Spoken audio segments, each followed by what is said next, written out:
Selamat siang sahabat Kata Data, bagaimana kabarnya hari ini? Semoga dalam keadaan sehat selalu dan tetap mematuhi protokol kesehatan di masa pandemi ini.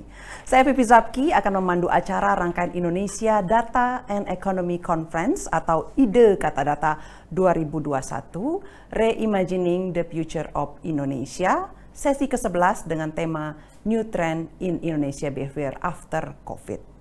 IDE Kata Data merupakan event tahunan Kata Data yang menyuguhkan beragam diskusi inspiratif seputar data dan ekonomi secara virtual yang digelar dari tanggal 22 Maret hingga 25 Maret 2021. Ya, saudara, acara ini disponsori oleh East Venture, Bank DBS Indonesia, PT Barito Pacific Tbk, PT PLN Persero, Unilever Indonesia, GIZ, German International Corporation, Link Aja, dan acara ini didukung oleh GoPlay, Oxford Business Group, serta para media partners, Media Group, Metro TV, Media Indonesia, Medcom.id, dailysocial.id, Berita 1, Techin Asia, Kompas.com, dan juga NET. Dan penyelenggaraan IDE Kata Data 2021 di hari kedua ini disponsori oleh East Ventures. Saudara, tayang ini dapat Anda saksikan via Zoom webinar, Facebook Kata Data Indonesia, Instagram Kata Data Co.id, YouTube Kata Data Indonesia, website katadata.co.id. Diskusi ini nanti akan berlangsung secara bilingual, jadi silahkan bagi Anda yang ingin mendengarkan dalam bahasa Inggris untuk mengaktifkan fitur interpretation di aplikasi Zoom Anda, lalu pilih atau klik English. Dan kami saat ini juga, saudara, sudah terhubung secara virtual dengan para narasumber dalam diskusi kali ini. Saya ingin perkenalkan dan sapa dulu Ibu Ira Noviarti, Presiden Director of Unilever Indonesia.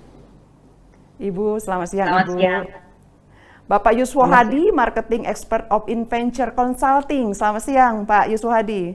Selamat siang, Mbak. Ya. Ya, selamat siang juga untuk Pak Mulya Amri, Expert Panel of Kata Data Insight Center atau KIC. Selamat siang, Mas Muli. Selamat siang, Mbak Vivi, Bu Ira, Pak Yuswo Hadi. Ya. Ya, semoga Bapak Ibu dalam keadaan sehat ya semuanya, dan kita akan segera memulai diskusi. Baik, terima kasih sudah bergabung sekali lagi dalam IDE Kata Data. Baik sahabat Kata Data, sebelum masuk ke sesi diskusi, kita akan simak lebih dahulu pemaparan dari para narasumber.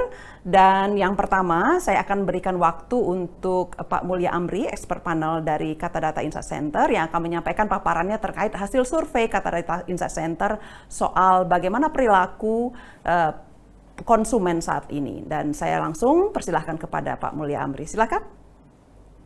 Baik, terima kasih Mbak Vivi, sahabat Kata Data semua. Senang sekali bisa sharing lagi sambil menunggu paparannya ditampilkan. Jadi saya ingin menjelaskan bahwa Kata Data Insight Center bekerja sama dengan Cashpop melakukan survei tentang perilaku keuangan konsumen selama pandemi COVID-19 ini. Jadi survei ini dilakukan secara online dan dilakukan antara tanggal 26 Februari sampai 1 Maret yang lalu. Dan kita mendapatkan 2.491 responden dari 34 provinsi.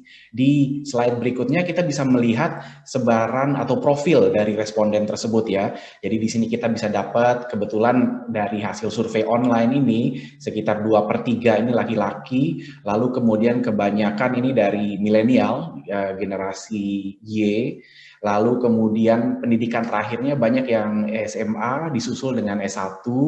Dari social economic statusnya kalau kita lihat kebanyakan 41% ini dari pendapat pengeluarannya sekitar 2 juta sampai 4 juta sebulan ya. Jadi banyak yang di ses C dan D, tapi juga ada yang A dan B. Dan dari pekerjaannya kita lihat kebanyakan lebih dari sepertiga itu karyawan swasta, disusul wira swasta dan freelancer. Di slide berikutnya kita juga bisa langsung melihat apa nih hasil temuan yang menarik soal perilaku perilaku keuangan konsumen. Di sini kita melihat bahwa kita tanyakan apa sih yang menjadi prioritas bagi pembiayaan Anda pada saat ini. Kita melihat hampir semuanya, 95% menjawab bahwa yang paling prioritas adalah kebutuhan sehari-hari. Memang kita bisa pahami juga dalam kondisi pandemi seperti sekarang, hal-hal yang dasar ini menjadi prioritas, apalagi dengan ketidakpastian yang terjadi. Disusul biaya kesehatan, pendidikan, dan lain-lain. Nah, ini cukup menarik kita lihat yang di paling atas kebutuhan sehari-hari, sementara kalau kita lihat barang elektronik, kendaraan, dan wisata, hiburan, dan hobi, ini prioritasnya di bawah. Nah, kalau sekarang kita tanyakan yang mana yang prioritas, berikutnya di slide berikutnya kita tanyakan kenyataannya mana yang menghabiskan dana Anda. Jadi kalau kita lihat di sini, paling tinggi kebutuhan dana ini adalah untuk internet atau kuota atau pulsa ya, baru disusul kebutuhan sehari-hari. Dan ini kita kalau misalnya bandingkan dengan slide yang sebelumnya, kita temukan beberapa urutan prioritas yang bergeser. Kalau kita lihat di slide sebelumnya tadi sebetulnya internet, kuota, pulsa itu adanya di tengah. Tapi kalau kita ditanya kebutuhan dana realnya pada saat ini apa? Ternyata internet, kuota itu naik ke atas. Ternyata lalu juga pembelian barang elektronik juga naik gitu, transportasi sedikit naik, mungkin juga karena keterbatasan menggunakan kendaraan umum, banyak yang terpaksa harus menggunakan kendaraan pribadi atau taksi atau lain-lain, lalu kemudian transportasi juga naik, sementara pendidikan turun, menabung atau dana cadangan sebetulnya merupakan prioritas atau banyak orang yang ingin melakukan itu, tapi kenyataannya menabung jadi berkurang, investasi juga jadi berkurang. Ini jadi kita lihat perbandingan antara yang mereka prioritaskan dan kenyataan kebutuhan dananya. Di slide berikutnya, kita bisa melihat apa sih yang menjadi kekhawatiran mereka. Jadi di sini kita tidak batasi hanya pada masalah keuangan, tapi kita tanyakan, kita berikan opsi antara masalah keuangan, kesehatan fisik maksudnya ya, lalu kemudian kesehatan mental, mana yang menjadi kekhawatiran Anda paling banyak. Ternyata kita lihat bahwa yang paling bikin khawatir ini adalah masalah keuangan, lebih besar daripada masalah kesehatan fisik karena pandemi. Dan ternyata cukup banyak juga yang soal kesehatan mental karena berbagai tantangan yang terjadi. Jadi ini perlu menjadi bahan pertimbangan dan tentu perlu kita seimbangkan juga ya, bahwa masalah keuangannya kita penuhi, tapi tentu kesehatan karena pandemi tetap perlu diprioritaskan. Di slide berikutnya, kita tanyakan kepada responden tentang apa kondisi keuangan mereka, bagaimana kondisi keuangan mereka. Di sini kita melihat bahwa lebih dari 50%, sekitar 53% ini mengatakan bahwa kondisi keuangan mereka buruk. Walaupun kita lihat sekitar sepertiga bilang biasa aja dan 12% bilang itu baik. Ini sebetulnya udah lebih baik dibandingkan pada survei pada saat pandemi ya, sekitar bulan Mei, bulan Juni tahun lalu ini lebih buruk. Ini kita lakukan bulan Februari kemarin. Yang buruknya sudah tidak sebanyak yang lalu. Dan kita tanyakan apa sih penyebab memburuknya kondisi keuangan tersebut. Ternyata paling banyak ini adalah pendapatan usahanya menurun dan pemotongan gaji. Kalau kita lihat di sebelah kanan yang kena PHK, ini kita bersyukur juga yang kena PHK dalam tanda kutip hanya 10%. Dalam artian tentu yang kena PHK kita prihatin, tapi sebetulnya yang kena PHK ini dari segi proporsi ini lebih kecil daripada pemotongan gaji. Jadi di sini kita melihat mungkin banyak perusahaan yang tetap berusaha mempertahankan pegawainya, tapi mungkin sama-sama yang dilakukan adalah pemotongan gaji. Dan tentunya juga kalau dia wirausahawan, atau wirausahawati, pendapatan usahanya menurun. Ini yang menjadi penyebab kondisi keuangannya memburuk. Di slide berikutnya kita lihat lagi juga, kita juga tanyakan sebetulnya apakah mereka pengeluarannya lebih banyak daripada pendapatannya. Sebetulnya banyak yang 64% bilang pengeluarannya lebih banyak. Jadi sebetulnya lebih besar pasak daripada tiang untuk 64% sebetulnya. Nah ini dengan kondisi tersebut kita tanyakan apakah Anda punya dana darurat. Ternyata di sini kita melihat bahwa kebanyakan responden, kita lihat 63% itu tidak punya dana darurat. Dan dari yang punya dana darurat sekitar 37% itu mengatakan bahwa mereka bisa bertahan dengan dana darurat tersebut selama 3 bulan atau kurang. Lebih dari 50% mengatakan dana darurat itu hanya untuk cukup untuk 3 bulan atau kurang. Jadi di sini perlu menjadi perhatian, banyak yang pengeluaran lebih banyak daripada pemasukan, dan yang punya dana darurat pun itu sangat tipis kemungkinan bertahannya. Kebanyakan justru tidak punya dana darurat. Nah, di sini kemudian di slide berikutnya kita juga tanyakan, apa nih dengan kondisi yang tadi itu, bagaimana kebutuhan keuangannya?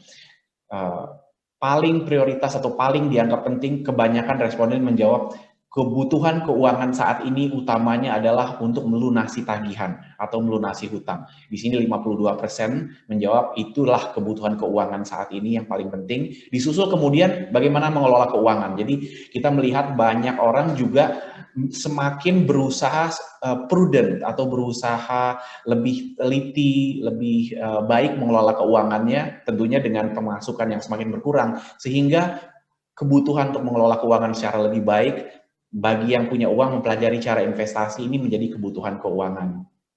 Lalu kemudian di slide berikutnya kita juga tanyakan, kita ingin tahu ya, layanan dan produk apa nih yang dicari oleh konsumen di dalam kondisi pandemi seperti ini. Nah, kata data ada survei lain yang dilakukan terhadap perusahaan digital. Nah, ini dilakukan pada tahun lalu, sebetulnya Mei dan Juni tahun lalu, dengan metode survei. Kita tanyakan, kita survei kepada perusahaan-perusahaan digital, dan kita dapat responden 139 eksekutif dari perusahaan digital. Jadi kita tanyakan langsung ke perusahaan digital, apa sih produk yang dicari konsumen, apakah terjadi perubahan. Nah, di sini di slide berikutnya dan juga slide terakhir saya, kita melihat apa yang berubah. Jadi di kolom sebelah kiri kita tampilkan di sini produk dan layanan yang dicari konsumen. Di kolom sebelah kanan produk yang dicari konsumen pada saat pandemi. Jadi sebelah kiri sebelum pandemi, pada sebelah kanan saat pandemi. Kita lihat dari perusahaan-perusahaan digital logistik, mereka bilang kalau sebelumnya itu banyak orang beli produk fashion atau apparel atau FMCG, ternyata pada saat pandemi banyak mencari APD, obat-obatan, vitamin, dan juga kebutuhan sehari-hari, makanan-makanan pokok. Nah, ini yang menjadi fokus.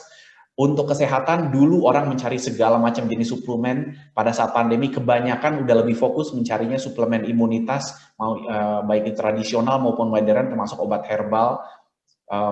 Dari segi perusahaan digital yang bergerak di pertanian, dulu banyak menawarkan live atau fresh products. Sekarang masyarakat ternyata juga mencari frozen products, termasuk produk makanan yang siap dimasak. Mungkin karena keperluan untuk work from home, di mana perlu mempersiapkan masak makanan secara cepat, jadi juga produk makanan yang siap dimasak di rumah gitu, itu juga sangat dicari. Sementara dari perusahaan-perusahaan marketplace, kita mendapatkan masukan bahwa yang tadinya kebanyakan orang mencari barang lifestyle atau barang konsumtif, sekarang lebih banyak mencari kebutuhan sehari-hari dan kesehatan.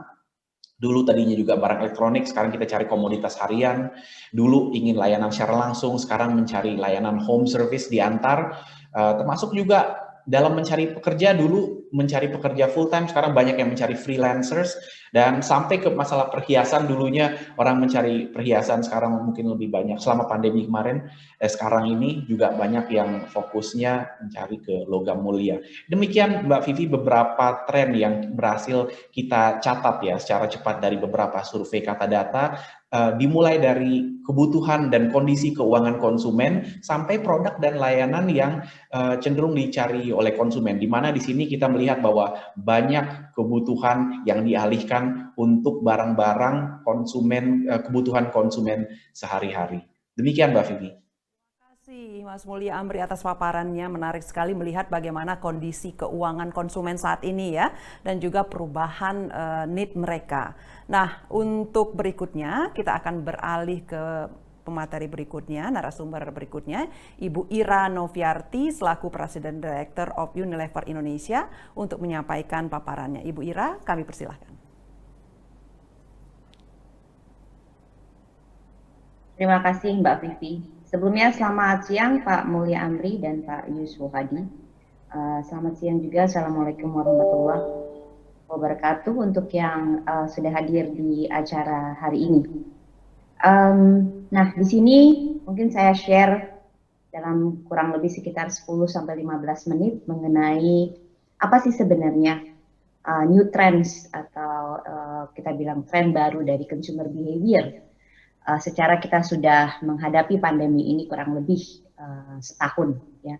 Apa tren-tren yang stay, apa tren-tren yang basically evolving, dan bagaimana sebuah perusahaan, terutama perusahaan sebesar Unilever Indonesia, menyikapi tren yang terjadi di dunia atau di Indonesia, ya, secara khususnya. Boleh ke slide berikutnya? Ya, slide berikutnya lagi. Oke. Sebelum saya share mengenai 8 big trend yang kita lihat di Indonesia, yang Unilever Indonesia beserta Consumer Market Insight try to actually look and observe, ya, do a group discussion, looking to the quantitative data untuk melihat apa sih sebenarnya tren yang berubah atau yang stay during and after the pandemic ini nantinya. Tapi sebelum ke sana, saya akan share sedikit mengenai learning dari 2020. Tentunya 2020 merupakan a very unprecedented year, a very unique year, ya, where we are really dealing with the unprecedented pandemic. Macro outlook-nya is actually really being challenged. Kalau kita lihat GDP kita masih berada di level yang negatif, walaupun negatifnya semakin mengecil. Kalau kita lihat, kita bandingkan di kuartal 2, lalu kuartal 3, kuartal 4. Kita expect kuartal 1 itu akan positif, tapi sepertinya kalau melihat dari pergerakan ekonomi, saya melihat dari pergerakan konsumsi, sepertinya kita masih belum bisa ke positive growth dari macro outlook-nya di kuartal 1. Mungkin negatifnya akan lebih sedikit, tapi masih negatif. Kita juga melihat bahwa implikasi dari micro outlook itu pastinya mengefek di household consumption. Ini adalah data dari 50 juta household consumption yang basically Unilever Indonesia is serving, ya, throughout Indonesia. Di mana household consumption is actually being challenged. Consumption-nya bisa dibilang decline, ya. Decline-nya mungkin dari segi perbaikan atau improvement tidak secepat micro outlook. I think consumers are actually trying to adjust within the income yang mereka miliki. They try to adjust the consumption. Tapi kalau kita lihat, kita sikapi di sini sebagai bisnis, kita juga melihat dan closely watch consumer spending has actually been reshaped. Nah, ini adalah hal yang pastinya mungkin teman-teman di sini bisa lihat. Ada kategori yang have a strong and moderate growth and basically benefiting of the current situations. Seperti contohnya hygiene, ya, produk-produk hygiene dari Unilever Indonesia dan pastinya juga hygiene dari pemain lain itu berkembang dengan luar biasa. Health product pastinya, food, lalu juga telco. Jadi itu kita melihat kategori-kategori yang is actually moving very fast, tapi kita juga lihat categories atau bisnis yang decline quite badly, ya, seperti contohnya leisure, pastinya juga transportasi. Nah, yang mengimplicate, yang mungkin juga relevan untuk Unilever Indonesia adalah beauty products, ya, sesuatu yang sikapnya lebih ke tersier daripada basic. Next slide, please. Dan kita melihat seperti tadi yang Pak Mulya Amri juga lihat, ada people are actually really having an anxiety, ya. Nah, anxiety ini ada 3 jenis anxiety yang pastinya kita lihat: health anxiety, financial anxiety, and mental anxiety. Nah, ini berbanding lurus dengan the daily COVID case. Begitu daily COVID case-nya dia menaik, anxiety-nya menaik pastinya. Pastinya levelnya berbeda-beda. Yang kita agak khawatirkan adalah mental anxiety, yang mungkin karena jangkanya cukup panjang, ya, ini impact-nya sudah mulai agak berat gitu, ya. Financial pastinya juga akan mengimpact kita. Health, people are actually aware of the health impact, but financial and mental, I'm afraid that if we don't actually get out from these situations very quickly, and we don't actually go into the vaccinations at the full speed, untuk kita recover akan memerlukan waktu yang lebih panjang. Next slide please. Kita juga lihat, kita learn dari 2020, ada 5 key consumers behavior during pandemic di 2020. Tadi saya sudah jelaskan mengenai anxiety trinity, dari segi health, mental, and financial anxiety. Kita melihat adanya the rise of prudent consumption. Ya. Consumers are becoming very, very prudent. They are making a lot of significant choices. Mana yang mereka merasa bahwa they can cope tanpa harus secara rutin mengkonsumsi itu, and they feel okay because I think their income and their financial is being impacted, so they're making a very severe choices in terms of consumption. Satu hal yang mungkin juga misalnya contohnya obvious, kalau dia beli 1 botol ya untuk dia cuci rambut misalnya, dia berusaha untuk memprolong pemakaian dari botol itu untuk sampai dia masuk ke botol berikutnya pada saat dia harus mengeluarkan uang untuk membeli. So that kind of the coping mechanism pastinya akan berbeda dari segment to segment. Consumers yang di LSM 1 sampai 6 terimpact dengan luar biasa. Pastinya konsumen yang di atas LSM 6 plus tidak terlalu impact, but they have other coping mechanism. The rise of cautious shoppers, I think is relating dengan consumption yang tadi saya jelaskan sebelumnya. Shoppers becoming more and more cautious. Buat mereka, quality is number one. Buat mereka, credible brand are actually really number one. Karena they don't want to actually sacrifice untuk uang yang mereka sudah keluarkan. And at the end of the day, they actually encounter that the product doesn't actually meet their quality. Pastinya mereka ruginya malah 2 kali. So I think this is also the learning for the marketing and the player like Unilever. Do not actually take it for granted the quality. Do not actually take it for granted the value that we're actually giving to the consumers, because consumers will look at that and scrutiny itu. 2 terakhir adalah romance with home, new fun of romance with home. Kita melihat di mana produk-produk kita yang dikonsumsi di rumah seperti contohnya foods ya, and to certain extent ice cream in home ya, dan pastinya juga mungkin dari kategori lain yang kita tidak operate, for example coloring at home is actually really becoming something that they actually prefer, sehingga this category will actually continue to grow in fact during 2021. I'm the bunch of the health beauty. Saya tanda kurungkan di situ health beauty, because what they're looking for are going to be different than what they look for before the pandemic. There will always be an element of health di choice yang dipilih oleh para konsumen ini. Jadi mereka sama sekali terus tidak melupakan, tapi mereka meredefine apa produk yang saya ingin perlukan. What is the component yang harus ada di produk tersebut, walaupun produk tersebut berbicara atau offer something that is promising beauty. Next slide please. Nah, ini pastinya membuat perusahaan, terutama perusahaan sebesar Unilever Indonesia, men-shift kita punya strategi ya. We try to drive agility to address this shifting in demand.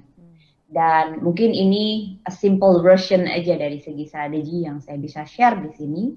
Kita melihat ada 3 pilar yang kita lihat relevan dan menurut saya adapting to the current situations, dan ini relevan tidak hanya di 2020 tapi juga di 2021 dan di sampai 2021 until later will come into the new normal. Health and hygiene nutrition will continue to be a priority for the consumers, and this will continue to be a priority for us as a company. Itu adalah pilar yang pertama ya, health, hygiene, nutrition. That is actually the mantra. Yang kedua adalah recession proofing. We still have the big bulk of our consumers itu berada di lower LSM. Kalau kita bilang C and D and E class ya, DE class itu masih more than 50% of our population masih di sana, di mana income-nya terpressure sedemikian, padahal mereka masih membutuhkan produk tersebut. Nah, artinya kita harus memiliki portfolio yang kita bilang recession-proof portfolio. Sesuatu yang the consumer is actually facing the recession. Yeah, we know that we are actually facing the recession at the moment dengan economic growth yang negatif seperti ini, lalu juga unemployment yang bisa dibilang the highest in the decade, inflation yang sedemikian. Bagaimana kita tetap bisa men-serve consumers tanpa harus memberatkan mereka? Apakah providing them with a very pack yang bisa mereka manage at the weekly basis atau daily basis sehingga mereka bisa cope dengan uang yang mereka punya. Yang ketiga adalah I think this is as I shared in-home consumption. In-home consumption will continue.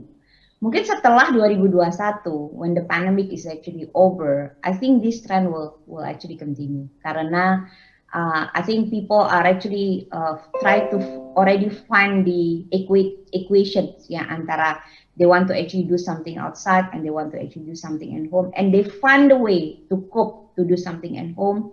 So post pandemic probably this will continue but of course not as heavy as it was during the pandemic. Next slide please. Dan pastinya changes in shopping behavior. Shoppers berubah ya. Mereka tidak akan ke tempat-tempat yang terlalu ramai.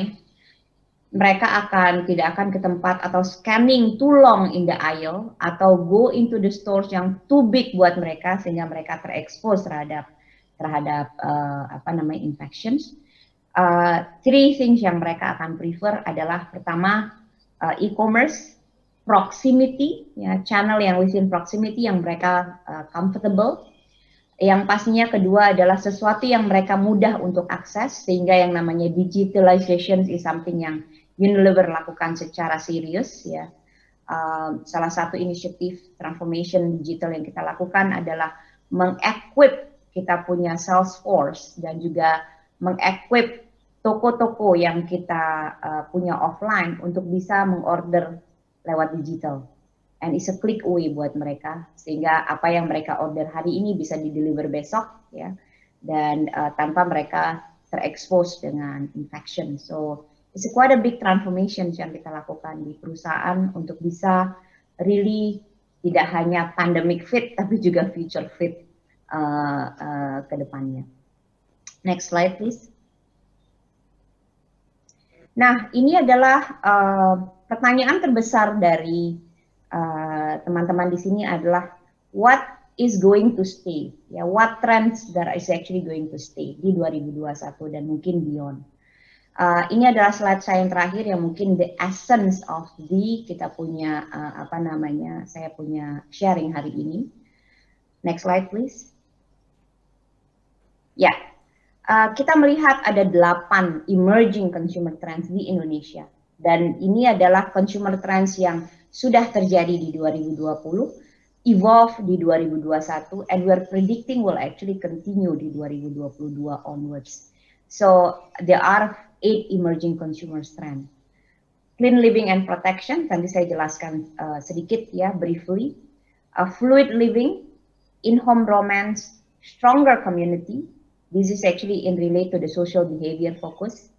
Reverse Maslow, conscious consumptions, e-everything, dan smart opportunities. Karena keterbatasan waktu, saya akan quickly saja menjelaskan masing-masing behavior trend tersebut. Apa yang kita maksud dengan clean living and protections? Ini merupakan gaya hidup bersih dan sehat serta investasi untuk proteksi kesehatan. Ini akan berlanjut. Bahkan sudah menjadi habit yang baru. Dan kita melihat dari survei yang dilakukan oleh Customer Market Insight Unilever, 93% konsumen berencana akan melanjutkan gaya hidup sehat dan higienis yang sudah mereka bentuk. Nah, higienis ini tidak hanya di dalam rumah, tapi juga di luar rumah sebagai bentuk proteksi mereka terhadap mereka dari virus pastinya. Tidak hanya itu, konsumen mulai memperhatikan intake consumption yang harus bernutrisi untuk menjaga mereka dari penyakit. Behavior yang kedua atau tren kedua itu yang saya bilang fluid living, ya. kita melihat bahwa konsumen sudah terbiasa dengan melakukan berbagai kegiatan di rumah. Working or studying from home sudah menjadi bagian dari kehidupan setahun belakangan ini. Akibatnya boundaries ya, atau batasan antara personal dan profesional semakin. Masih ada yang ditinggalin, Mas. Halo, boleh di mute dulu? Ya, terima kasih. Nah, dampaknya apa untuk kita? Dampaknya buat konsumen adalah mereka berusaha mencari produk yang akan membantu mereka tetap produktif di dalam rumah. Kedua, mereka harus bisa pada saat mereka keluar rumah, mereka make sure bahwa mereka mencari atau menggunakan ya produk yang bisa memprotek diri mereka secara efisien dan praktikal. Yang ketiga adalah dari sisi kita bilang in-home romance atau in-home experience menjadi semakin penting. Ini merupakan menurut saya the biggest unlock buat para businessmen ya, pada business leader. Hal ini bisa jadi akan terus berlanjut hingga pandemik benar-benar selesai. Pastinya setelah tahun beraktivitas dari rumah, konsumen semakin mencari cara agar tidak bosan atau menjaga mental health mereka dari rumah. Mereka juga akan istilahnya itu nanti tidak akan ada they try to actually cope with a certain mechanism to be able to actually get what they need and what they want at home with whatever form. Nah, ini adalah inovasi opportunity yang bisa ditangkap oleh para business leader dan juga pastinya FMCG player. Keempat adalah mengenai stronger community. Di sini saya singkat saja menjelaskan. Kita melihat behavior atau tren ini di Indonesia lebih cepat, lebih kuat dibandingkan di negara-negara lain. Konsumen Indonesia itu sangat sosial. Mereka melihat bahwa stronger community will actually help them unlock the problem that they're actually facing. Dan kita akan melihat banyak bentukan-bentukan atau keluaran-keluaran dari tren ini. Karena kalau kita lihat ya, banyak support untuk local entrepreneurs yang dibawa oleh banyak perusahaan, community yang terbentuk karena hobi yang sama, misalnya biking community atau sharing knowledge via clubhouse, things like that will continue. Tren berikutnya adalah reverse Maslow yang menunjukkan bahwa top need saat ini dengan situasi pandemik yang belum berakhir telah membawa orang kembali kebutuhan awal, yaitu psychological and safety. So consumers akan memprioritaskan lingkungan yang sehat dan hygiene dan juga pastinya financial security. Oleh karena itu, pada saat kita come with a certain innovation, we need to make sure that this reverse Maslow or a basic Maslow need is actually being addressed. Keenam adalah conscious consumption. Saya tadi udah jelaskan sebelumnya, saya nggak akan mengulang. Consumers will become more conscious in terms of the level of consumption yang mereka lakukan. Tren ketujuh adalah e-everything. I think this is very obvious ya. Internet tidak hanya mengenable konsumen untuk membeli secara online, tapi menjual dan berkegiatan. And this just continue to actually accelerate apabila kita tidak mentransform ya perusahaan kita, the way we actually do business, we will not actually be able to survive ke depannya. Dan tren yang terakhir adalah smart opportunists. Ini simply is that kita melihat apalagi di Indonesia very entrepreneurial sebagai country. People are actually super entrepreneurial. It will come, you will see a very different shape of the entrepreneurship yang terjadi. Dan ini hal yang sangat luar biasa pembentukannya. Apalagi kalau kita lihat the ecosystem yang dibuild oleh Gojek ya, dengan GoFood-nya, yang namanya logistik bukan menjadi sesuatu yang sulit lagi. We can see a very unique shape is actually coming up from the people yang melihat, ada opportunity yang saya bisa ambil dari kondisi ini, sehingga kita lihat small entrepreneurship will actually come, and I think that itself will, be the biggest opportunity yang kita bisa tangkap di quarter ke depannya. Mungkin demikian, Mbak Vivi, in terms of the trend of the COVID, and will continue probably until the end of this year and beyond. Thank you. Terima kasih Ibu Ira. Menarik sekali apa yang disampaikan oleh Ibu Ira tadi, bagaimana konsumen ini sudah mulai bergeser ya, ada tren baru, dan bagaimana juga Unilever melakukan transformasi menyesuaikan dengan perubahan tersebut. Nah, sekarang kami akan mengajak Anda untuk mengikuti paparan berikutnya dari narasumber berikutnya, Bapak Yuswo Hadi selaku Marketing Expert of Inventure Consulting untuk menyampaikan materinya. Silakan Pak Yuswo Hadi, bagaimana yang Anda tangkap ini perubahan di konsumen? Silakan. Ya, sebelumnya salam kenal Bu Ira. Sudah sering dengar namanya, tapi baru ketemu sekarang Bu. Mas Mulya. Oke, saya akan cepat aja karena presentasi saya banyak, tapi saya dikasih waktu 10 menit kali ya, 15 menit. Jadi saya akan lari kenceng. Dan kebetulan walaupun kita nggak janjian Bu Ira, ternyata kok banyak samanya. Ya, kalau sama ya message-nya adalah artinya kira-kira benar gitu ya Bu ya. Kalau nggak janjian kok sama gitu ya. Oke teman-teman, kebetulan semua uraian saya ini sudah saya bukukan. Jadi saya melakukan riset sepanjang tahun lalu. Saya pertama secondary, semua riset seluruh dunia saya coba gali.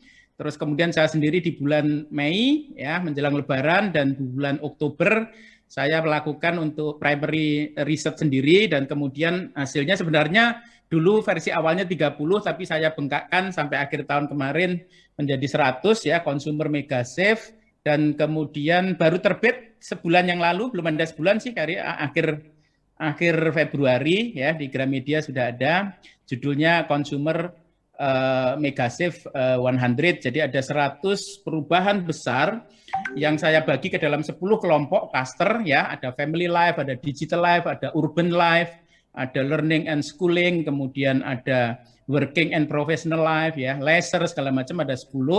Nah, mungkin nanti saya akan uraikan satu-satu, tapi pasti nggak semua. Kalau semua nanti sampai subuh nggak selesai ya. Jadi pertama saya akan uraikan modelnya dulu, boleh materinya terus. Oke, terus ya. Ada 100 teman-teman. Nanti kalau baca bukunya nanti 100-100-nya ada perubahan trennya. Nah, tapi 100 itu kalau saya kelompokkan ke dalam klaster, coba sebelumnya, nggak apa-apa, sebelumnya itu ada 4 teman-teman. Jadi inilah perubahan besar yang terjadi, apa yang saya sebut the 4 consumer mega shift post pandemi. Ini mirip-mirip Bu, walaupun istilahnya mungkin agak beda-beda. Jadi mega shift yang pertama teman-teman adalah apa yang saya sebut sebagai stay at home lifestyle. Jadi setelah pandemi, kita ini balik hidupnya di gua, ya, guanya rumah kita dan nggak bisa kemana-mana. Dan kalau kita sebulan, 2 bulan, 6 bulan, setahun, ya, nanti nggak tahu sampai 2-3 tahun kita di rumah terus, maka itu membentuk values dan membentuk habit, ya, apa yang saya sebut sebagai stay at home lifestyle, ya. Contohnya tahun lalu 2019 saya bikin buku judulnya Millennial Kill Everything. Salah satu yang dibunuh milenial adalah home cooking. Jadi masak di dapur itu dibunuh oleh emak-emak milenial, karena emak-emak milenial ini banyak di sektor publik, nggak pernah di rumah, kemampuan masaknya berkurang, maka kemudian nggak pernah masak sehingga kebiasaan home cooking itu hilang gitu ya. Nah, tetapi di masa pandemi itu home cooking itu rising lagi gitu ya. Jadi kalau bapaknya itu berkebun ya, hidroponik dan seterusnya. Jadi di masa pandemi karena kita banyak tinggal di rumah ya, Bu Kuning, maka kemudian muncul kebiasaan baru yang saya sebut sebagai stay at home lifestyle. Kalau secara umum ya, kita bekerja di rumah, kita belajar dari rumah, kita even bahkan beribadah pun dari rumah, itu semuanya membentuk apa yang saya sebut sebagai stay at home lifestyle. Itu adalah mega shift yang pertama.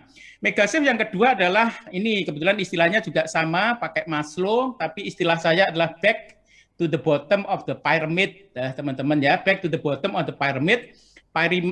Piramida di sini ngacunya adalah referring to Maslow Pyramid. Jadi sebelum pandemi saya menyebut eranya adalah era leisure ekonomi, di mana duitnya milenial itu habis untuk liburan, habis untuk esteem ya. Nah, liburan dan esteem itu ada di puncak piramida ya, aktualisasi diri dan esteem. Tetapi setelah pandemi Setelah 2 Maret 20, maka kemudian dari top of the pyramid itu back to the bottom of the pyramid. Jadi kebutuhannya menjadi kebutuhan basic. Ya, kalau saya ringkas 3, yang pertama adalah makan minum, yang kedua adalah kesehatan keselamatan. Ya, keselamatan menjadi penting sekali karena apa? Karena resiko hidup itu menjadi, resiko kematian itu menjadi tinggi. Makanya salah satu tren yang nanti bakal muncul adalah insurance itu akan menjadi growing, ya, terutama life dan health gitu, ya, karena keselamatan dan kesehatan itu menjadi penting. Yang ketiga adalah koneksi internet, karena kita kalau di rumah nggak bisa ngapa-ngapain, mesti harus via internet. Itu back to the bottom of the pyramid. Kemudian yang ketiga adalah go virtual, ya, go virtual. Kalau Ibu tadi nyebutnya e-everything, ya. Jadi semua dilakukan secara virtual, mulai dari bekerja kita secara virtual, kita belajar secara virtual, ya, kita menikmati hiburan juga secara virtual, bahkan kita dulu mudik kita juga secara virtual, kita silaturahmi itu secara virtual. Mudah-mudahan tahun ini kita bisa mudik dan kita sungkem sama Bapak Ibu sudah nggak virtual lagi. Jadi everything becoming virtual, itu yang ketiga. Kemudian tren megashift yang keempat adalah apa yang saya sebut sebagai terbentuknya apa yang saya sebut empathic society. Jadi Indonesia adalah bangsa tolong-menolong. Ketika saudaranya susah karena resesi, karena tadi banyak yang meninggal, banyak layoff gitu ya, banyak musibah ya, banyak orang takut, anxious, maka kemudian kita ini satu saudara di Indonesia, maka kemudian empati itu meningkat. Makanya donasi itu meningkat. Saya sudah cek di teman-teman Lasis misalnya ya, di dompet duafa, di rumah zakat segala macam itu donasi, wakaf ya, siswaf itu naik tajam luar biasa. Jadi secara umum ada 4 ini teman-teman pergeseran besar, tapi 4 ini kemudian diterjemahkan, saya coba rincikan lebih detail, itu menjadi totalnya saya kumpulkan ada 100. Coba berikutnya, ada 100 pergeseran, agak kecil-kecil ini teman-teman, tapi mungkin kelompok-kelompoknya itu yang kiri itu, atas itu adalah family life, jadi ada berapa itu, sekitar 7-8 family life itu misalnya deeper family bonding gitu ya, jadi keluarga-keluarga semakin dekat, itu adalah salah satu contoh dampak positif dari pandemi. Kemudian ada urban life and the city, kemudian ada social life and religious life, kemudian ada digital life, ada consuming and shopping, kemudian ada working dan professional life, kemudian schooling, learning, sampai kepada leisure, ya, leisure sampai ke entertainment. Jadi total ada 100 teman-teman. Jadi komplit ini ada semua ini. Jadi teman-teman kalau mau baca nanti boleh di Gramedia sudah ada bukunya. Ya. Nah, saya nggak akan sebut 100-nya, tapi mungkin nanti mudah-mudahan 15 menit cukup, sekitar 20-an hal-hal yang menonjol saya bisa sharing. Yuk terus berikutnya. Insurance become necessity, teman-teman, terutama life dan health ya, karena resiko hidup menjadi resiko kematian jadi tinggi, kita kemungkinan sakit juga menjadi tinggi, maka kemudian kalau sebelumnya, sekarang insurance itu penetrasi kita baru 6-7%, teman-teman. Ini kayaknya pasca pandemi nanti karena kepentingan insurance ini, maka nanti mudah-mudahan akan bisa cepat teman-teman yang di agen asuransi, ini peluang yang luar biasa. Ini yang kedua. Terus berikutnya. Yang ketiga, deeper family bond, teman-teman. Jadi saya misalnya kalau sebelumnya nggak pakar matematika, sekarang jadi pakar matematika SD dan SMP, karena tiap hari harus ngajarin, ditanya anak matematika harus ngerti. Jadi ingat lagi dulu waktu SD dan SMP ya. Jadi orang tua hubungan dengan anak, kalau dulunya mamahnya kerja, papahnya kerja, anaknya les piano, anaknya sekolah, nggak pernah ketemunya malam udah capek gitu ya. Tapi sekarang anytime itu anak ibu itu ketemu ya. Jadi itu membuat deeper family bond ya. Oke, 3 berikutnya. Kemudian comeback of home cooking tadi itu teman-teman, dan surveinya di seluruh dunia memang ada ya, bahwa di masa pandemi kemudian hobi masak di rumah ya, baik bapak maupun ibu itu kemudian meningkat ya. Oke, terus berikutnya. Untuk city, untuk urban life, ya teman-teman, nanti banyak kota-kota di dunia sekarang sudah direncanakan untuk resilient terhadap bencana pandemi berikutnya gitu. Jadi semua kota nantinya akan dirancang. untuk menjadi resilient terhadap pandemi. Contohnya kota itu nantinya akan semakin banyak ruang terbuka publik, kemudian juga semakin localized ya. Localized itu maksudnya apa? Contohnya kalau dulu namanya kawasan properti itu kawasan mandiri atau kota mandiri. Jadi kalau bisa yang dari Jakarta Barat jangan ke Jakarta Timur gitu, yang Jakarta Utara jangan ke Jakarta Selatan gitu. Caranya gimana? Di Jakarta Utara semua kebutuhan sudah ada, ke kecamatan ada, ke rumah sakit ada, universitas ada, SD ada, sehingga kemudian tidak loncat gitu. Karena kalau loncat mobilitasnya tinggi, maka kemungkinan tertularnya akan semakin tinggi, artinya nggak resilient terhadap pandemi. Makanya trennya ke depan kota itu akan semakin localized. Ada subkota yang mandiri di mana perputaran akan muter di situ ya. Ini untuk urban life.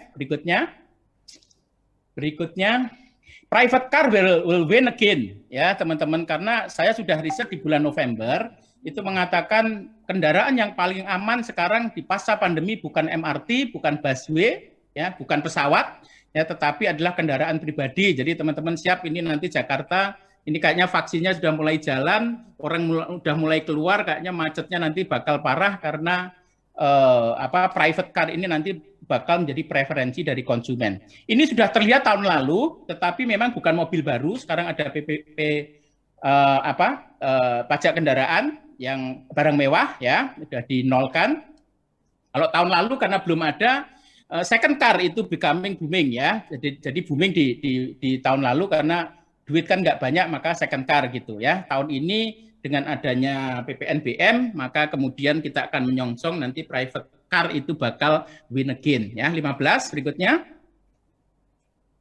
berikutnya the rise of cycling and pedestrian, teman-teman, sudah terjadi ya. Jadi nanti namanya kalau di teori atau di disiplin transportasi itu namanya micromobility, teman-teman. Jadi micromobility itu kalau di Paris atau di Melbourne itu ada konsep kota 15-minute city. Jadi kita itu ke rumah sakit, kita ke kantor pemerintah, ke universitas itu kalau bisa 15 menit pakai sepeda gitu ya. Jadi more localized kota itu, dan kemudian micromobility itu akan menjadi tren kota-kota masa depan ya, kota-kota yang resilient terhadap pandemi. Oke, berikutnya ini yang ke-16.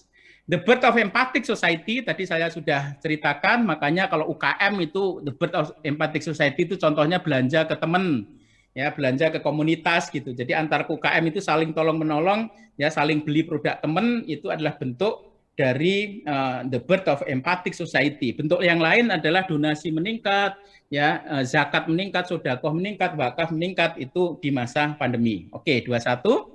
Berikutnya. Kemudian welcome to the virtual century ya. Working, learning, playing itu semua akan secara virtual, dan ini sifatnya kayaknya bakal permanen. Jadi kayak saya sebut working itu kalau sebelumnya kita kenal jam kerja 9 to 5, nanti akan menjadi, saya nyebutnya 3 to 2. 3 to 2 itu artinya 3 ke 2. Jadi artinya awalnya 9 to 5, masuk jam 9 pagi sampai jam 5 sore, maka nantinya menjadi 3 hari di kantor, 2 hari di rumah. Jadi nanti akan formatnya akan hibrid, arahnya akan ke sana. Ini untuk 27, berikutnya. Berikutnya adalah digital banking gets momentum ya, teman-teman. Sekarang ini semua ini proses kompetisinya hampir mirip dengan di e-commerce ya, bank, teman-teman. Terakhir Bank Mandiri keluar yang namanya Livin, itu adalah konsepnya super app ya, sama kayak Tokopedia dan Bukalapak dan Gojek itu ngarahnya ke super app. Jadi satu apps yang di dalamnya bisa macam-macam. Nah, bank sekarang semua mengarah ke digital, dan funding, lending, transaction semua itu dalam satu apps ya. Nah, sekarang semua mengarah pemain apakah BCA, Mandiri, BRI ya, DBS dan seterusnya akan semakin mengarah kepada digital banking ya, di mana satu app itu akan melayani semuanya ya, baik dari sisi commerce, transaksi ya, open banking dan seterusnya. Ini digital banking gets the momentum. Berikutnya ini 28. Berikutnya pandemic adalah katalis untuk telemedicine, teman-teman. Ini kejadian terutama untuk senior person, itu ke rumah sakit itu takut, ketemu dokter takut, karena dokter dan rumah sakit memang potensi penularannya tinggi, ya, maka mereka halo dok, ya, halo dokter itu sebelumnya growing, tetapi di masa pandemi makin growing karena konsumen kemudian dari rumah dia menggunakan telemedicine untuk mendapatkan obat, mendapatkan layanan dokter. Ya, 29 berikutnya. Berikutnya towards cashless society, saya di buku 2019 saya bikin buku judulnya Millennial Kill Everything, itu saya bilang di situ bahwa cash itu dibunuh oleh milenial karena milenial itu yang cash dan yang kartu-kartu itu sudah nggak suka, dia semua kalau bisa di handphone, ya. Nah, di masa pandemi itu semakin kencang lagi, ya. Jadi sekarang kartu-kartu termasuk ATM segala macam nanti akan bakal dibunuh oleh corona, ya. Ngarahnya akan semakin ke cashless society dan QR code menjadi semakin populer, ya. 31 berikutnya. Berikutnya adalah online shopping deepening, ya, deepening, ya, teman, dari want ke needs, ya. Jadi kalau sebelumnya kita belanja online itu untuk yang apa namanya, yang apa, untuk tampilan, ya, untuk biar keren gitu, ya, beli baju, beli gadget, ya, beli fashion gitu. Tapi ngarahnya nanti akan semakin mengarah ke bukan hanya want, ya, tetapi semakin mengarah kepada needs, ya, termasuk grocery, termasuk kebutuhan-kebutuhan sehari-hari itu akan apa namanya, didapatkan secara online shopping, ya. Ini yang saya sebut sebagai online shopping deepening, semakin menjadi pendalaman, jadi nggak hanya cuman kebutuhan yang sifatnya want, tetapi juga kebutuhan yang sifatnya needs atau kebutuhan yang memang berulang habitual tiap hari, ya, termasuk grocery. 37 berikutnya. 39 kemarin barusan Pak Jokowi bilang, ya, jadi cintailah produk lokal. Memang surveinya saya sudah cek ke semua, Nielsen, Roy Morgan, ya, McKinsey, BCG, semua mengatakan, survei-survei itu mengatakan bahwa memang pandemi itu men-trigger, ya, local change, ya. Jadi apa, sentimen lokal itu menjadi naik di masa pandemi, ya. Jadi preferensi konsumen untuk shopping brand lokal itu menjadi meningkat, ya. 39. Terus 3942 store going omni. Jadi teman-teman, walaupun betul terjadi migrasi ke digital, bukan berarti kemudian fisikal ditinggalkan. Makanya tadi Ibu bilang proximity, ya, itu matters, betul, proximity. Jadi kita ke Indomaret akan masih tetap yang dekat-dekat itu jadi pilihan. Nah, dan at the end nanti end of the story itu bukan semua kemudian ke digital, tetapi omni. Makanya kemudian bagi para pemain challenge-nya adalah channel itu, ya, bauran channelnya mesti harus kombinasi antara physical dan digital. Saya nyebutnya digital, ya. Kantor cabang bank nggak akan mati, kantor cabang bank akan lebih banyak fokus nangani high worth customer, customer yang duitnya banyak gitu, ya. Jadi nggak akan mati. Nanti end game-nya, end of the story-nya adalah mengarah ke going omni. Oke, berikutnya 42. Ya, Pak Yusuf Hadi, waktunya habis, ya? Ya, karena ya boleh satu slide lagi, nanti kita mungkin akan bahas beberapa diantaranya dalam diskusi Pak Yusuf Hadi. Oke, betul. Baik, lanjut. Boleh mungkin karena masih banyak ya, juga teman-teman, nanti di belakang boleh, tapi kira-kira secara umum atau mungkin terakhir laser mungkin barangkali. Coba berikutnya. Baik, silakan, Pak. Untuk penutup. Ya, cepat aja ya. Terus coba 43 terus. Ini yang tadi. Oh ya, betul. Terus boleh. Terakhir mungkin laser aja. Terus coba berikutnya. Yuk. Future skill.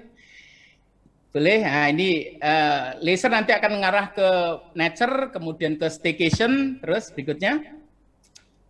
Terus kemudian mikroturism. Mikroturism itu artinya perjalanan cuma 3 jam atau 5 jam atau paling jauh 7 jam. Makanya kenapa Bali itu sepi, tapi Jogja, Semarang, Bandung itu ramai luar biasa, ya, turis lokal itu, ya. Oke, terus. Baik.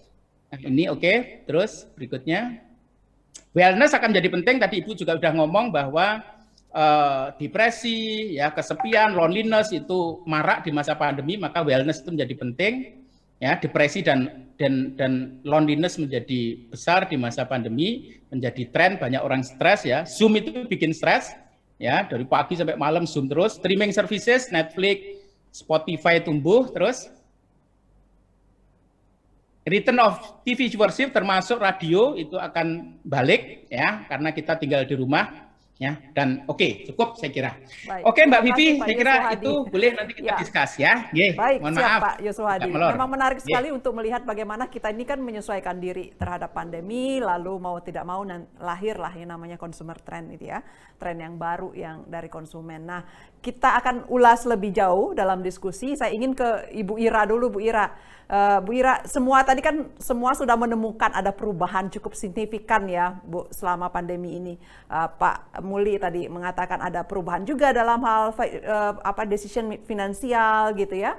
Lalu ada yang semua kita sadari bahwa waktu bersama keluarga ini tadi seperti kata Pak Yusuf Hadi bertambah, tapi sosialisasi juga berkurang. Nah, bagaimana nih Unilever Indonesia juga mengubah strategi menyesuaikan dengan pola perilaku baru konsumen ini? Apakah ada perubahan juga? Tadi Ibu juga sempat menyatakan ada transformasi yang dilakukan ya Bu. Boleh didetailkan Bu apa yang diubah gitu, yang ditransformasi, apakah dari segi pelayanan saja atau juga misalnya dari produk ada perubah misalnya? Ibu Ira silakan. Ya. Jadi yang kita lihat itu adalah transformasi itu kalau saya melihatnya bisa dilihat dari 4 pilar ya. Yang pertama adalah pastinya the way we are addressing the shift in the consumer demand itu sendiri. Jadi seperti kalau kita lihat ya, kita scanning kategori-kategori apa dan juga mungkin behavior apa yang berubah dari konsumen, kategori yang basically surging dan kategori yang impaired, kita bisa bilang impaired karena terkena dampaknya. I think like for example, lipstick is actually a category that is impaired ya, karena who will wear lipstick unless you are actually in the Zoom meeting seperti itu. Pastinya ini harus disikapi dengan portfolionya akan berubah gitu. Portfolio yang works di tahun sebelum pandemi, di tahun 2019 and before, will not actually effectively work in the current situations. Nah, itu yang ketemu antara the behavior dari consumer seperti apa, lalu juga portfolio yang kita siapkan seperti apa, dan pastinya juga dikaitkan dengan inovasi yang kita siapkan untuk bisa mengadres the shape of the demand yang berubah itu. Jadi itu pilar yang pertama yang sangat penting harus dilakukan oleh business leader ya. Yang kedua, pilar kedua adalah yang pastinya the way the consumers are fulfilling their demand itu akan berubah. Jadi kalau kita bilang shopper journey-nya berubah. Shopper journey pada saat dia sebelum pandemi dengan shopper journey pada saat dia pandemi dan mungkin setelah pandemi dia berubah. Nah, itu yang kita harus lihat.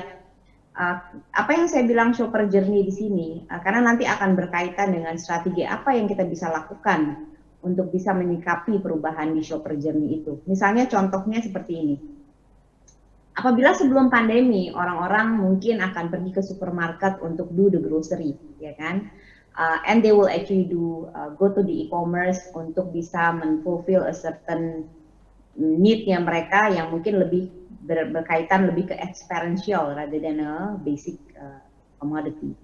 Nah, di masa pandemi journey dari shopper itu berubah dan the reason kenapa dia pergi ke tempat itu berubah.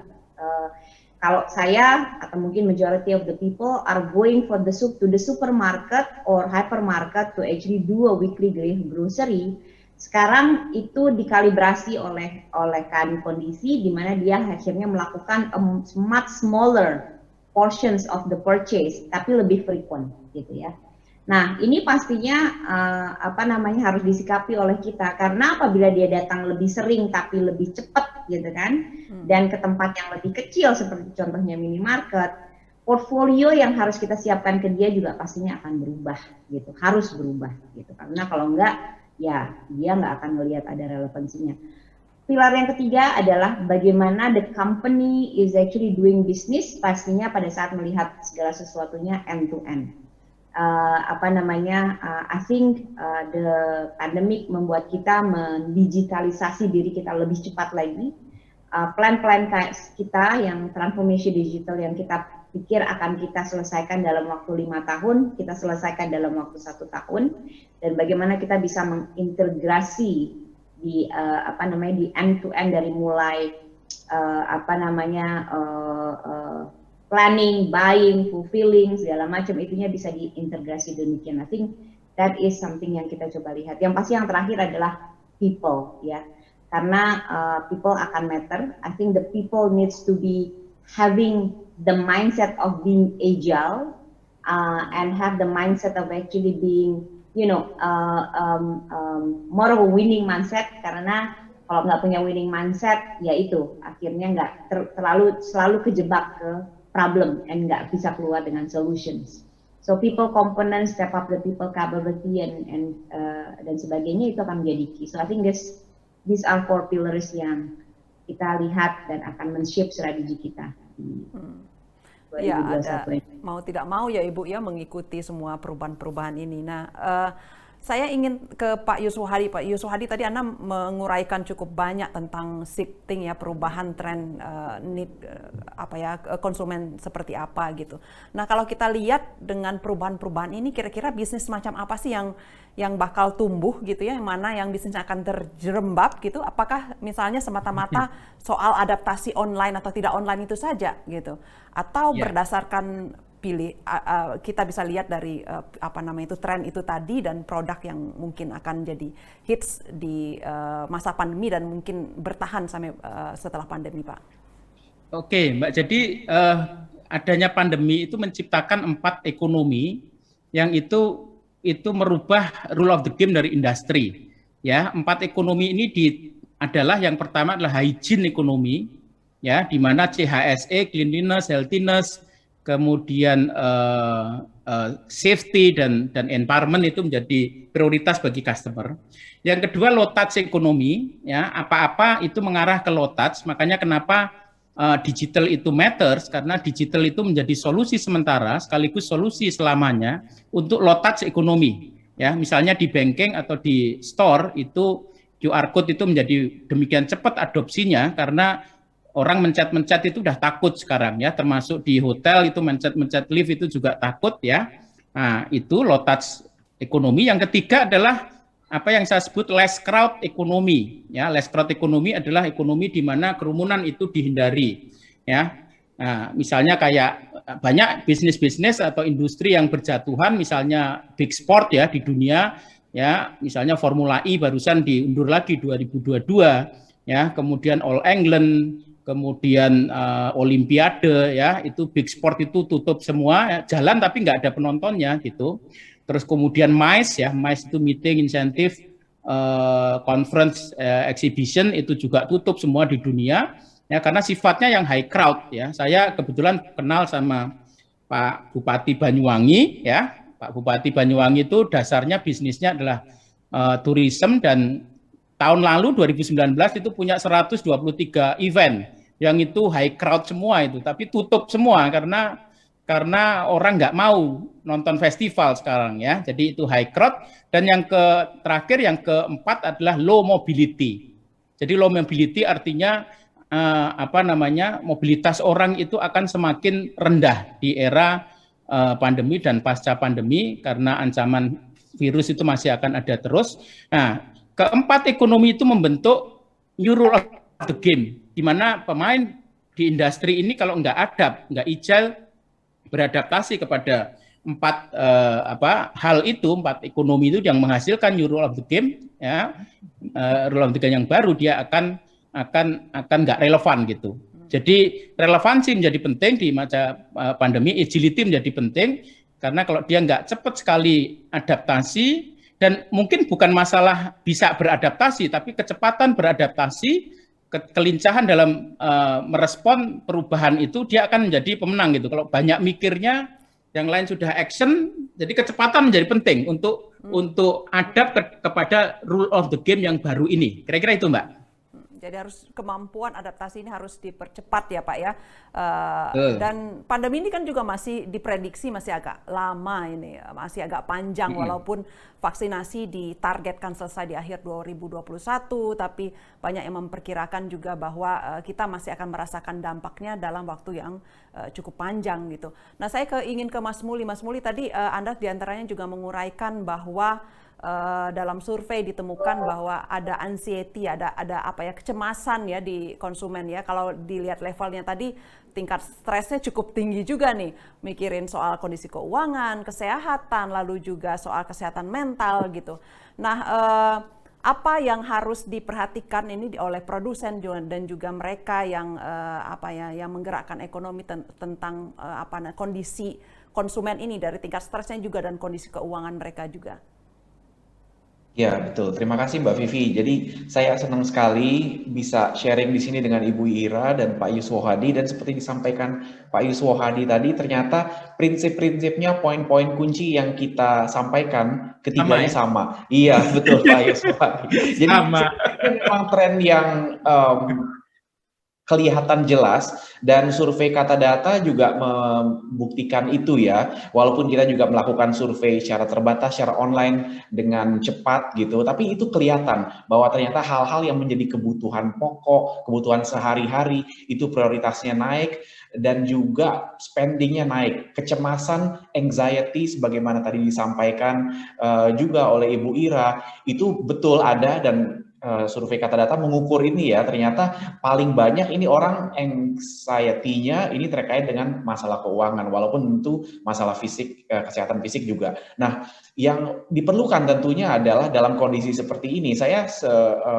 di sini hasil surveinya sebetulnya sangat mendukung yang disampaikan oleh Ibu Ira tadi, bahwa orang ini ingin sekali hemat, ingin sekali prudent dalam pengeluarannya, tapi juga ingin kualitas. At least ingin memastikan bahwa yang dia beli itu kualitasnya terjamin, dan ini sebetulnya menjadi kesempatan, dan juga seperti Unilever gitu, atau produk-produk lain dengan brand yang dipercaya atau terkemuka, itu bisa menjadi mengambil pasar ini, di mana orang ini ingin mencari kualitas yang terjamin, tapi juga dengan harga yang terjangkau karena keterbatasan keuangan yang mereka alami saat ini. Jadi ini sebetulnya menurut saya sebuah kesempatan, arahan, kebutuhan konsumen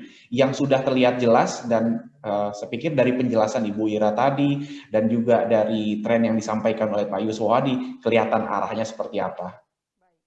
Jadi memang dibutuhkan ini soal kualitas tapi juga terjangkau gitu ya. Jadi brand-brand juga harus membangun kepercayaan juga nih ke konsumennya. Baik, terima kasih untuk jawaban-jawabannya untuk para narasumber. Saya lihat ada banyak pertanyaan juga datang dari audiens kita. Kalau begitu kami akan mengajak Anda masuk ke sesi berikutnya. Kita akan buka pertanyaan, ruang Anda untuk bertanya. Silahkan Anda yang tergabung via Zoom ini bisa bertanya di kolom Q&A. Jangan lupa sebutkan nama dan juga di mana asal Anda atau domisili Anda ya. Jadi silahkan ada nanti tombol Q&A, Anda ketik pertanyaan Anda di sana. Saya bacakan dulu pertanyaan yang pertama.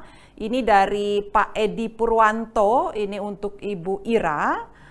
Tadi terlihat bahwa pertimbangan proximity ya menjadi salah satu strategi Unilever untuk melayani konsumen lebih baik. Nah, Pak Edi bertanya, apakah ini artinya jalur distribusi sekarang jadi dikuatkan di outlet minimarket misalnya?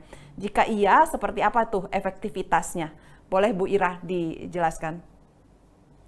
Ya, jadi kalau saya lihat juga tren, sebenarnya tren di mana growth untuk channel yang within proximity ini sebenarnya sudah berkembang di sebelum pandemi dan terakselerasi lebih jauh lagi growth-nya di masa pandemi, dan I think will continue gitu ya.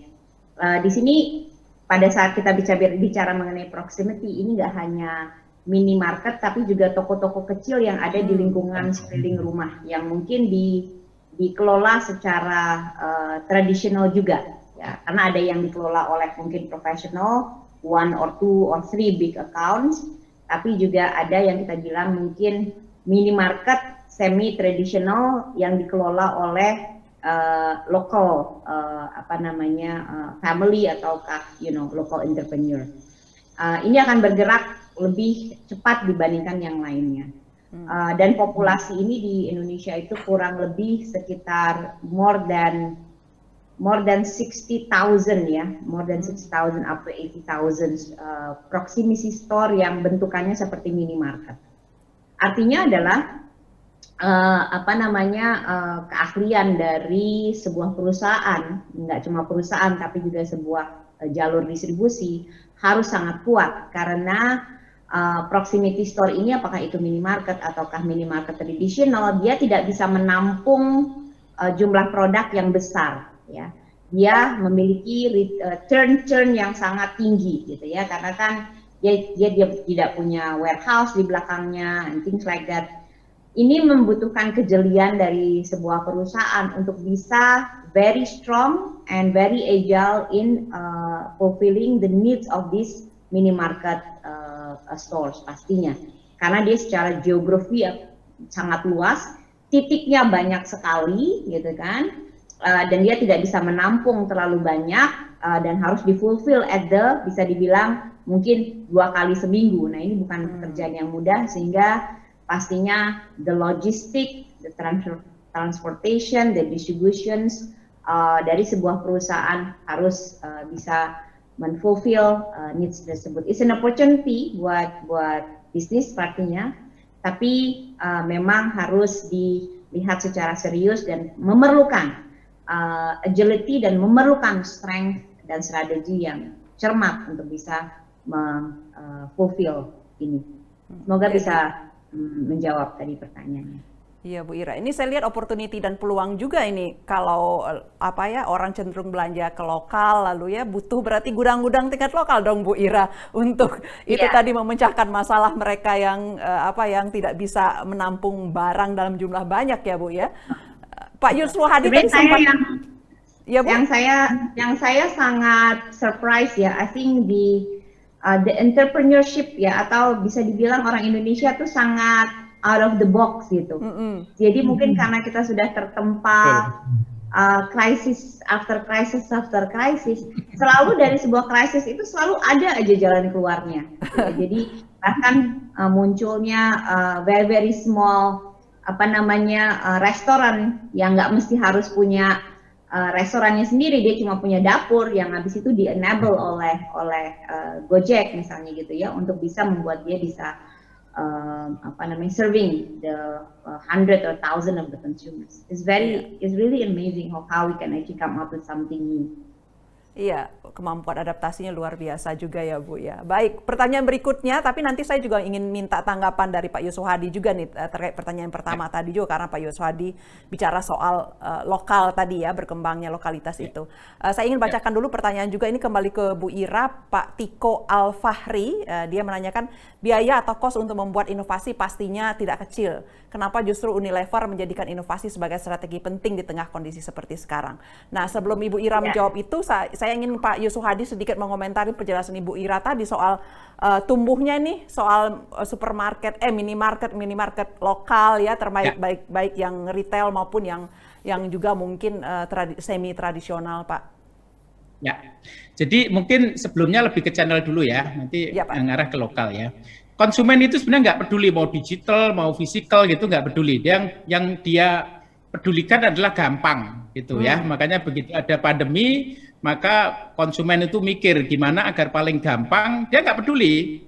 Kan kita ngomong korporasi, wah go digital dan seterusnya. Tapi customer itu nggak, dia akan ngambil consumer journey yang paling mudah, paling gampang, paling enak, consumer experience-nya paling enak ya. Makanya ini ya karena kalau kita ngomong yang modern minimarket ya, channel itu memang hebatnya Indomaret, Alfamart segala macam bisa mengeduket market itu untuk kita itu jadi gampang gitu ya. Termasuk juga sebelum ada Indomaret dan Alfamart itu ada yang pasar tradisional yang deket-deket kita gitu ya.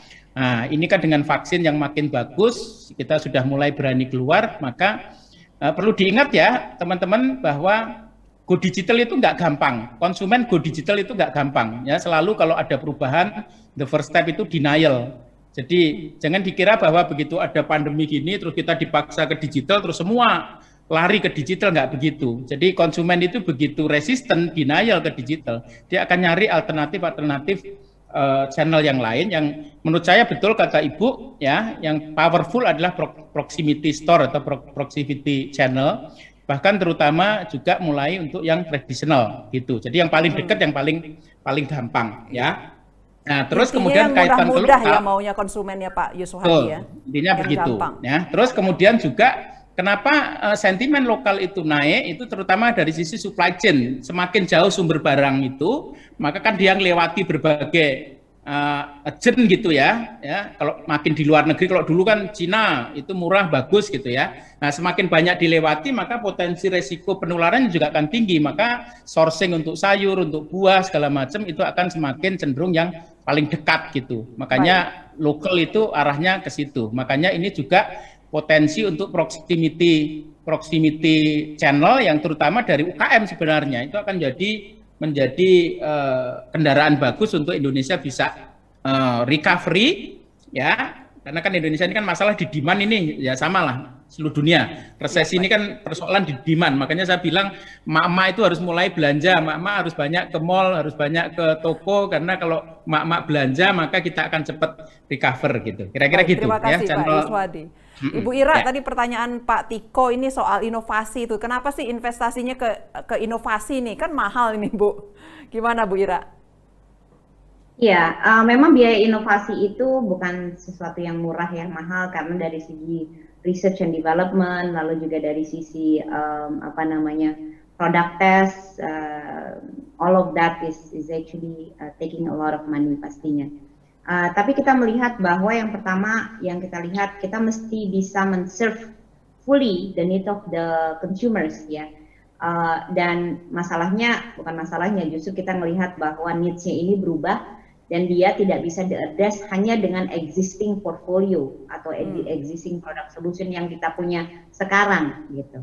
Nah, mungkin secara biaya investasi mahal, tapi ini adalah sesuatu yang kita bisa dia hidupnya bisa lebih panjang ya kan. Jadi kalau sesuatu yang kita keluarkan tahun ini itu kita harapkan bisa long lasting for the next 2 or 3 years.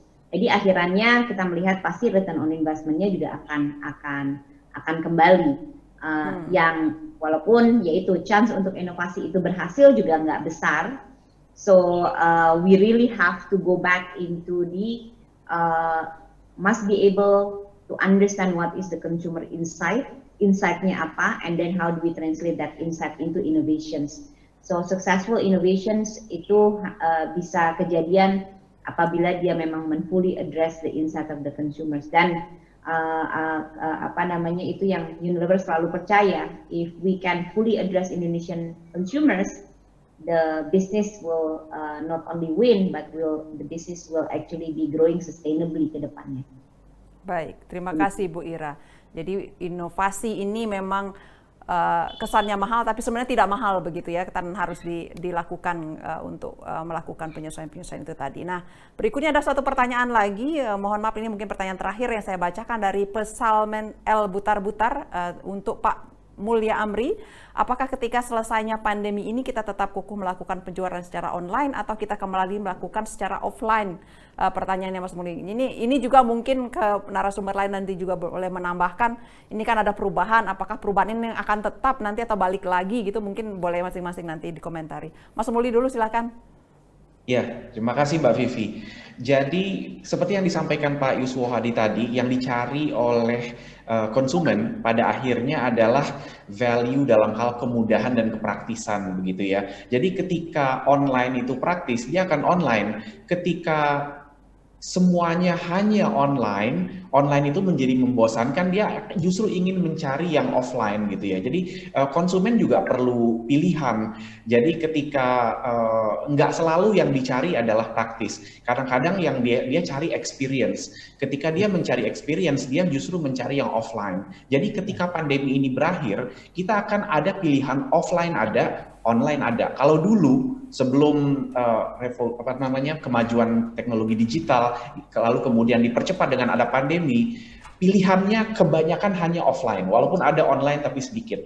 Nah itu pada saat pandemi pilihan online-nya diperbanyak, tapi juga banyak sekali yang online gitu ya. Nanti ketika udah normal, orang itu ingin pilihan. Jadi kedua-duanya akan eksis. Ada saatnya orang mencari praktis, dia akan online. Ada saatnya orang mencari experience, dia akan mencari offline. Termasuk juga dalam hal kantor, work from home, work from office. Memang praktis work from home, tapi kelamaan, keseringan orang juga kangen kantor. Orang juga butuh personal space gitu ya. Dan jadi makanya ke depan, ini juga salah satu survei yang saya kutip dari Jakarta Property Institute juga menyatakan ternyata setelah pandemi, survei mereka bilang lebih dari 50% menyatakan ingin kombinasi kerja di rumah dan di kantor gitu. Jadi tidak selamanya ketika orang dikasih pilihan kerja di rumah, itu pasti semua pengen di rumah. Enggak juga, justru banyak yang ingin fleksibilitas. Gitu Mbak Vivi. 32 tadi kalau kata Pak Yuswohadi Iya. itu tadi model kerjanya Pak Yuswohadi. Jadi ingat 32, zaman dulu saya pernah juga Pak kerja 32 seperti itu, 3 hari masuk, 3 hari libur, 2 hari libur tapi Pak. Nah, Saya mungkin, bilang Mbak Vivi, saya kebetulan sudah 3 kali ke Bali dan masing-masing itu 15 hari. Ya, saya bilang every day is working day, every day is holiday. Ya, jadi sekarang ini kerja sudah tidak mengenal tempat, nggak mengenal waktu batas dan sebenarnya. tempat lagi sudah tidak ada ya pada masa sekarang. Bu Ira, kira-kira nih Bu Ira, ini banyak orang menanyakan, yang banyak memperkirakan bahwa perubahan tren ini nanti akan berlanjut dan bertahan lama gitu. Kalau Bu Ira yakin itu akan ada yang bertahan atau nanti akan berubah lagi begitu pandemi, taruhlah ya dalam beberapa tahun mendatang sudah balik lagi lah kita dengan kehidupan normal. Ya, kalau menurut saya mungkin tadi juga supporting what Pak Amri Mulya is actually saying ya, people is actually having more choices gitu. Jadi kalau sebelumnya di masa lalu untuk masuk ke digital itu dia susah sekali, sekarang terpaksa harus jadinya menjadi suatu kebiasaan. But it's going to be both hybrid ya. Dia nggak akan melihat dia hanya punya satu choices, dia akan melihat he or he has the liberty to actually make choices. Do I want to actually work from home atau do I want to actually work from the office? Kedepannya saya yakin yang namanya demand ini akan terus evolve ya. Pada saat everybody is actually been vaccinated, there are actually trends yang akan stay ya. Seperti pastinya hygiene, nutrition, being very conscious about the quality, that will stay. Tapi juga ada behavior yang akan membentuk ke behavior baru. Jadi itu yang nanti we need to actually of course sebagai pemain, business leader ya, pemerhati, dia harus closely look into the perubahan apa lagi yang akan terjadi coming into the 2022 gitu, dan mungkin itu kita bisa prediksi sebenarnya dari sekarang. Dari 8 yang tadi saya udah share, there are actually the behavior that will stay for longer, more than 2 or 3 years, but there are actually behavior yang akan tershape lagi, menjadi bentukannya mungkin akan berubah lagi. Terima kasih Bapak Ibu, ini menarik sekali perbincangan kita petang ini. Ingin saya sampaikan untuk para narasumber. Pak Yuswohadi, terima kasih banyak juga. Satu kalimat mungkin Pak Yuswohadi ingin nambahin dikit boleh? Iya Pak Yuswohadi. Kaitan ke tadi ya. Jadi sebenarnya memang nggak hitam putih. Jadi nanti consuming and shopping itu akan namanya consumer journey. Jadi pada saat kita nyari barangkali online gitu ya. Pada saat kita aware barangkali online. Tapi pada waktu memutuskan itu barangkali kita harus, kalau kita mau beli mobil kan nggak mungkin secara online, kita mesti harus ketemu barangnya. Pada waktu consuming mungkin bisa offline bisa online gitu. Jadi makanya saya pesan ke teman-teman marketers ini, kenapa perlu pendekatan consumer journey, pendekatan omni, karena kemudian di sepanjang consumer journey itu bisa ganti-ganti, bisa online offline gitu. Itu yang perlu touch point-nya, every touch point itu kita cater, dan dari situ kapan kita harus bermain online, kapan kita harus bermain offline, itu akan ditentukan oleh consumer journey. Kira-kira gitu. Terima kasih banyak Pak Yuswohadi, Mas Muli, Bu Ira, terima kasih banyak. Tapi sebelum mengakhiri sesi ke-11 ini, saya ingin mengajak Bapak Ibu untuk foto bersama terlebih dahulu. Ya, mohon Bapak Ibu menyalakan kamera, kasih senyum terbaiknya ya. Saya hitung dari 3 ya, Bapak Ibu ya. 3, 2, 1. Terima kasih untuk Bapak Ibu narasumber, sehat selalu ya untuk semuanya. Terima kasih. Terima kasih Bu Ira, Pak Yuswohadi, Pak Muli. Baik. Terima kasih Mbak Vivi.